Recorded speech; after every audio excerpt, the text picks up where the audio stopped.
30대 남성 죄송합니다. 빨리 내리고 싶었습니다. 라는 말만 짧게 지금 하고 갔는데요. 일단 구속영장이 발부가 됐습니다. 때문에 지금 현재 구속 상태인 건데 관건은 일단 영장이 발부가 됐습니다. 영장이 발부된 거 당연하지. 당연히 그럼 구속을 시켜야지.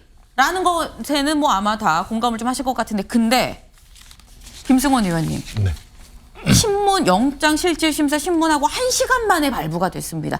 사실 굉장히 뭐 판사도 하셨었으니까 아시겠습니다만 이렇게 빨리 나오는 경우가 흔치는 않잖아요. 정말 흔치는 않습니다. 네. 1시간 만에 나온다는 거는 거의 구속의 필요성이 명확히 인정이 된다라고 판사가 판단을 했다는 것이고요. 네.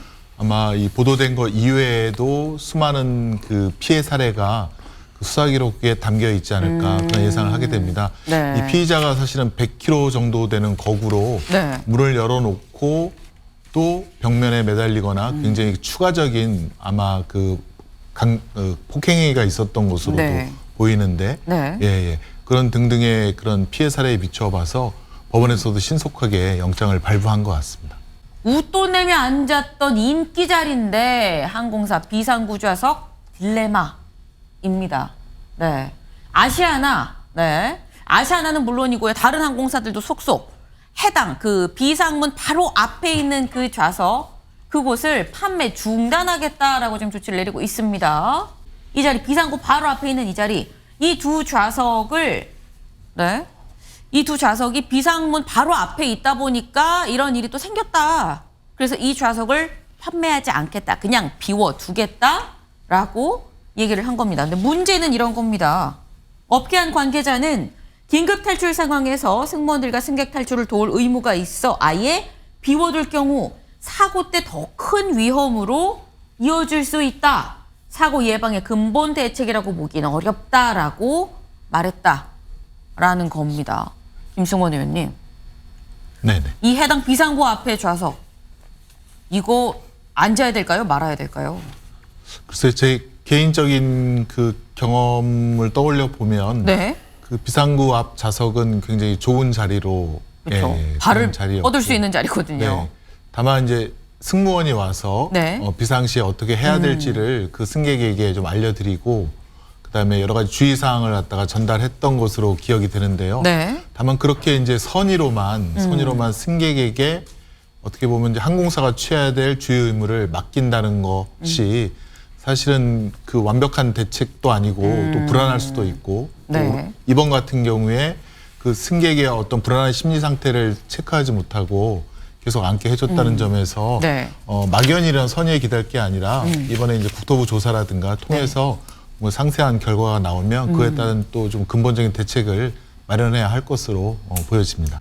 윤리특위에서 그럼 징계안이 오르면 어떻게 되느냐? 일단 징계안을 숙려 기간이 있습니다. 20일 등이 소요가 되고요. 그 뒤에 안건을 상정을 해서 자문위 의견으로 제출을 윤리위 자문위가 따로 있습니다. 그래서 의견을 또 제출을 하고요. 그 뒤에 해당 결정된 이 징계안을 본회의에 상정을 합니다. 네. 상정을 하고 표결에 들어가기도 하겠죠. 그러다 보면은 지금 얼마나 시간이 걸리는 것이냐. 지금 20일, 60일 얘기를 했는데 합치면 네.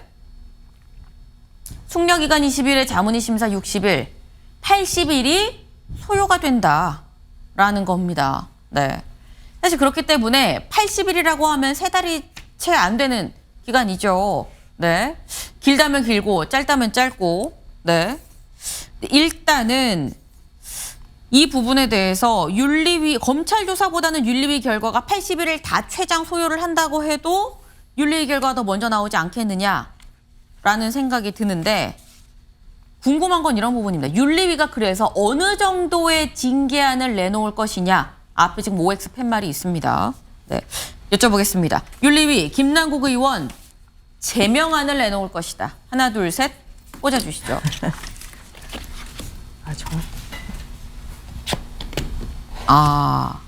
다 온데 김승원 의원님 X.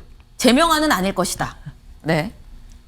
네, 아까 이제 박대출 의원이 네. 김남국 의원이 이제 출석하지 않고 세비만 따박따박 받아간다고 했는데 네.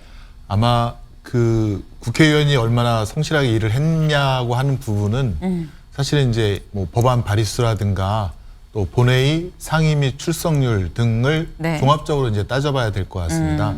그런데 이제 김남국 의원은 제가 알기로 거의 뭐 상임위라든가 본회의 출석률은 100%에 가깝고 법안 발의수도 아마 최상위급에 있기 때문에 네. 그동안 의정 활동을 등한시한 건 아니었다라는 그런 고려 요소가 네. 판단이 되면 제명까지는 가지 않겠다라는 생각은 들고요. 네. 더군다나 이번에 그 위메이드의 국회 출입기록 그 조사한 결과가 발표가 되었는데 네. 김남국 의원실에는 한 번도 가지 않았고 오히려 다른 의원실에 뭐 3번, 4번씩 갔다는 그런 결과가 나오지 않았습니까? 네. 그럼 이제 징계 사유가 그러면 이해충돌 위반은 아닌 것으로 보여질 수가 있어서 그러면 그때 상임위에 몇 번 코인 투자를 만약에 했는지가 밝혀지면 네. 그런 성실 의무 위반 정도로 비춰질 것 같아서 그러면 그렇다면 제명까지는 제명은 아니다. 힘들지 않겠다라는 생각은 들었습니다. 일단 안민석 의원이 전한 김남국 의원의 얘기는 대선 자금 세탁 의혹 이건 정말 말이 안 된다. 난 너무 억울하다. 오죽하면 극단적 선택 얘기까지 지금 뭐 그런 이해가 된다 하는 사람들 이런 얘기까지 지금 같이 꺼냈습니다. 네. 일단 대선 자금 세탁 의혹이 억울하다라는 건데 미공개 정보 이용이나 뭐 투기나 이런 부분에 대해서는 또 명확하게 딱 집어서 얘기를 하진 않았는데 근데 윤리위에서 부른다고 한다면 김남국 의원이 뭔가 좀 더 진전된 해명을 윤리위에서 내놓지 않을까 하는 생각도 드는데 어떻게 보세요? 김승원 의원님 간략하게. 네네. 일단은 뭐 국회에서 이제 국회의원이 보유하고 있는 여러 가지 뭐 가상화폐라든가 등 공개를 하기로 하는 결정은 저도 이제 찬성을 했고 네. 대환영인데 어쨌건 지금까지 그 게임 회사라든가 가상화폐 회사로부터 로비를 받은 의원들이 있는지 의원실이 있는지에 대해서도 전수조사를 해야 된다. 또 언론 보도에 따르면 위메이드가 10억 상당의 코인을 어느 그 사립재단에다가 기부를 했는데 그것이 이제 국회의원 지방과도 연결된 그런 뉴스 보도도 있는데 제가 볼 때는 실질적으로 이해충돌은 네. 그쪽이 더 심하기 때문에 네. 국민들 입장에서는 그 의혹도 철저하게 파헤쳐서 같이 윤리위 징계에 해당할지를 좀 판단을 해야 될 것 같고요. 네. 또 사실 국회 윤리특위에는 김남국 의원 앞에 먼저 접수된 의원들이 한 30명 더 있습니다. 네. 그 30명은 어떻게 처리할 것이냐. 네. 그 문제도 사실 국민 앞에 솔직히 답을 드려야 할 때가 되지 않았는가 그런 생각도 듭니다. 외통위 소회의실에서 10개 의원회관 10개 300만 원짜리 봉투가 갔다라는 얘기인 겁니다. 이게 지금 검찰의 입장입니다. 네. 검찰은 지금 이렇게 얘기를 하고 있는데 일단 송영길 의원 측에서는 이렇게 얘기를 하고 있습니다. 공개 장소에서 돈을 살포하는 게 말이 안 되지 않느냐. 어떻게 회의실에서 이거를 돈을 줬겠느냐라고 지금 부인을 하고 있는데요. 김승원 의원님.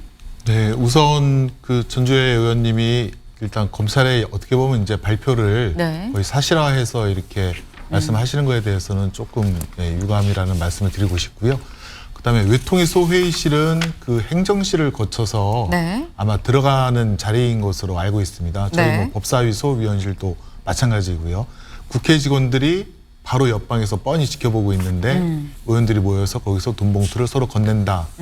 조금 납득하기 어려운 면도 있고요. 두 번째는 검찰에서는 4월 28일 하루에 다 돈 봉투를 돌렸다라고 네. 뿌렸다라고 압수수색 영장에는 그렇게 기재를 했는데 네. 오늘 이번에 또 그 강내우 씨 기소한 것이 한 내용을 보면 4월 28일이 아니라 이틀에 걸쳐서 나누어서 했다라고 또 그 장소 그러니까 일시와 장소를 또 변경을 했더라고요. 네.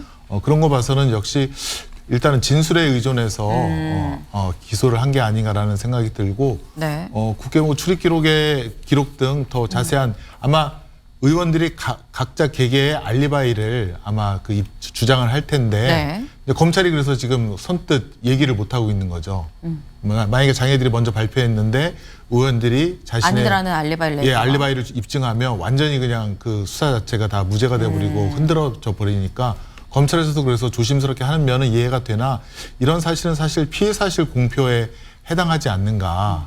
법정에서 다뤄져야 할 일들이 너무 언론을 통해서 일방적으로 보도된다. 좀 주의해야 될 점으로 검찰에게 다시 한번 얘기를 하고 싶습니다. 네. 소회의실 10개, 의원회관 10개. 이게 네. 윤관석이란 이름이 딱 박혀서 지금 나왔습니다. 윤관석 의원이 송영길 지지 모임에서 돈봉투 10개를 전달했다라고 윤관석 의원을 이름을 딱 박았는데요. 윤관석 의원은 사실 이정근 전 이 부총장의 녹취에서도 직접 목소리가 나온 적이 있었죠. 아무튼 저 중앙일보 보도는 검찰발 중앙일보 보도인데 네. 저 내용 또 바뀔 겁니다. 또 수사를 하고 조사를 하면 네. 10명, 10명이 아니라 네. 또 뭐 12명에 불과했다. 뭐 그게 또 내용이 또 바뀔 겁니다. 알겠습니다. 네.